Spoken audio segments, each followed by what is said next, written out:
Kaya muna, bago tayo mag-umpisa, kasi may nagtanong sa akin, lagi dito sa ex ko, ba't daw nagagalit yung mga supporters ni Pangulong Duterte kay Vice Ganda?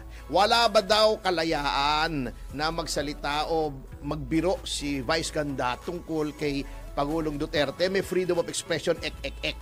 Sabi ko, wala pong issue. Magbiro siya ng magbiro hanggang gusto niya. Kaya nakaka-offend, kaya hindi. Ako po, yan. Kaya ako wala akong dinimanda ng libel na showbiz. hindi, kahit sino. Kahit sino. Kahit sino.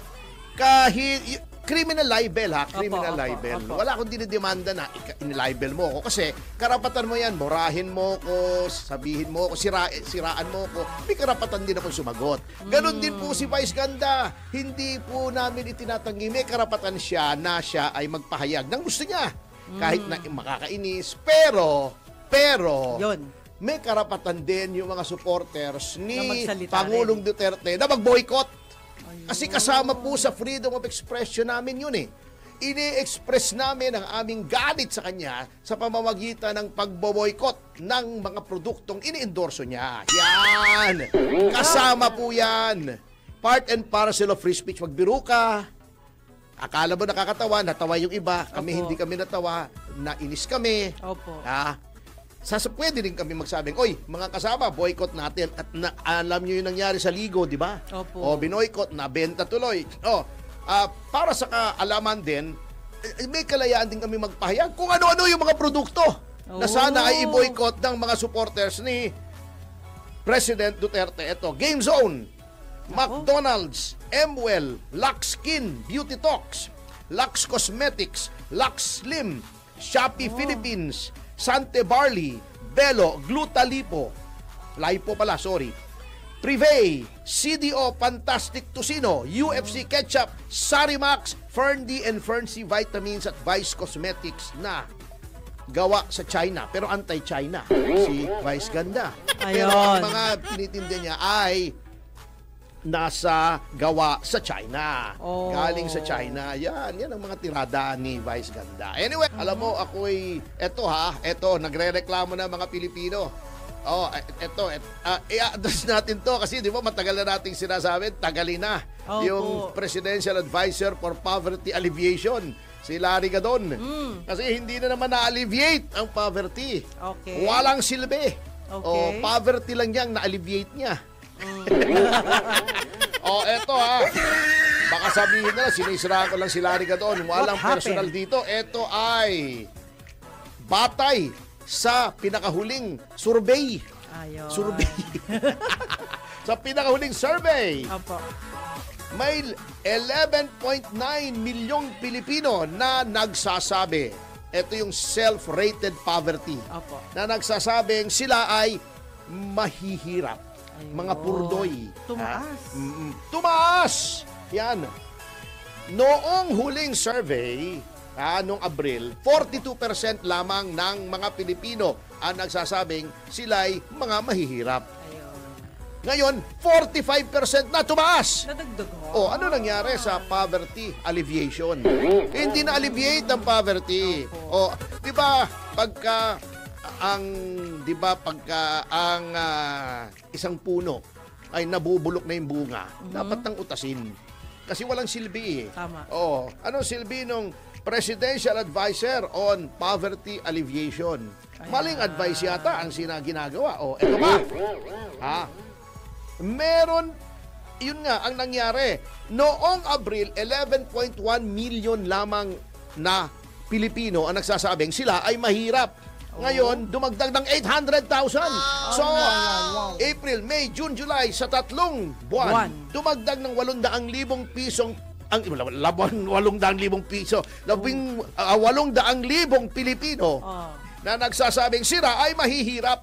Hindi nyo pwedeng i-contest ito. Kahit anong datos ang ibigay nyo from NEDA na ang poverty incidence ay nabawasan kasi ito ang nararamdaman ng mga Pilipino. How can you argue doon sa nararanasan mismo ng Pilipino? Parang sinasabi mo sa akin, attorney, masakit ang ngipin ko. Sabihin ko sa iyo, hindi, kala mo lang yan. Pwede ba naman yun? Siya yung may sakit ng ngipin. Baka ikipag-ari ko, hindi. Sabi niya, hindi, ako po ay mahirap. Hindi ka mahirap. Ikaw ay mayaman. Kalokohan niyo lang ang gutom eh. Eto pa. Sige po. Eto pa. Speaking of gutom, eto siguro, nasabihin na naman ni Auntie Claire, ito'y sinurvey ng 11:45 a.m. bago magtanghalian, kaya sinasabing gutom sila. O siguro 6:45 ng gabi, ay hindi pa naghahapunan. Kasi tumaas ang nagsasabi na mga Pilipino na sila ay nagugutom. Self-rated food poverty. Ito ay mga insidente ng isang sambahayan ay nagsasabing nahihirapan kaming makakain ng 3 beses isang araw. Nagugutom kami. Mula sa 35% lamang ang nagsasabi ng mga Pilipino na sila ay gutom. Naging 43%. Laki. Malapit-lapit na sa kalahati. Ano nangyari sa Presidential Advisor on Poverty Alleviation? Kasi naman, ang inaatubag sa halip na poverty alleviation ay minumura ang Korte Suprema. Pagkatapos, magdinimanda mo, nagagalit. Kung ikaw ba naman ay ang tinutuunan mo ng pansin ay yung mabawasan ng paghihirap, kaysa kinukutya mo, inuupasala mo ang Korte Suprema, baka may silbi ka pa. Eto ba? Sabi nitong Okta Research, ang matinding pagtaas sa food poverty o sa gutom, ay nagpapahiwatig lamang na ang mas maraming mga sambahayan ngayon ang naghihirap, naghihikahos na makabili ng pagkain. Dahil kung ikaw ay nahihirapang bumili ng pagkain, may problema tayo sa inflation. Correct. Kasi siyempre, ikaw, pag konti lamang ang pera mo, ano bang uunahin mo? Di ba? Pagkain eh. Sa tiyan. Di ba? Sa tiyan. Kung yung iyong sinasahod na nung mga nasa poverty level ay hindi na sapat para kumain ng 3 beses, isang araw, ay malaki na problema mo.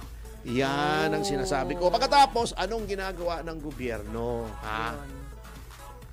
Nangungurakot na maraming tao, sinabi na naman. Pagkatapos, para magkaroon ng karagdagang kita ang gobyerno, mag-o-online gambling. Kasi kailangan daw nila yung buwis nung online gambling. Sus, Mariosep. Di ba ang sinasabi ko, kung kayo ay itigilan nyo na yung pangungurakot ninyo, hindi nyo na kailangan yung buwis ng online gambling, 50 billion lang daw. Hindi ko dinadaw yung 50 billion, malaki yun. Pero ano yung 50 billion na yun sa daan-daang bilyong nakukurakot sa flood control projects? Pagkatapos, malasado pa yung response ng Pangulo, nagpapapogi, di ba? Nag-speech siya. Di ba? Sabi niya, mahiya naman kayo, di ba? Sabi niya, kaganon-ganon siya. Ganon, di ba? Kaganon-ganon, di ba? Bago, mag-iimbestiga daw siya. Nahihiya naman siyang pangalanan. Ayun lang. Di ba sasabihin, hindi, nag-iimbestiga kami. Ito yung mga kumpanya. Kumpanya lang. Ito yung mga kumpanya, di ba? Sinabi natin yung 15 kumpanyang pinakamaraming flood control projects. Pero ba't ayaw niyang manggaling sa bibig niya? Kung sino-sino yon. Sasabihin pa niya, di ba, doon sa press release, sa press con niya. Wala bang investigative journalist dito? Oo nga. Trabaho ba?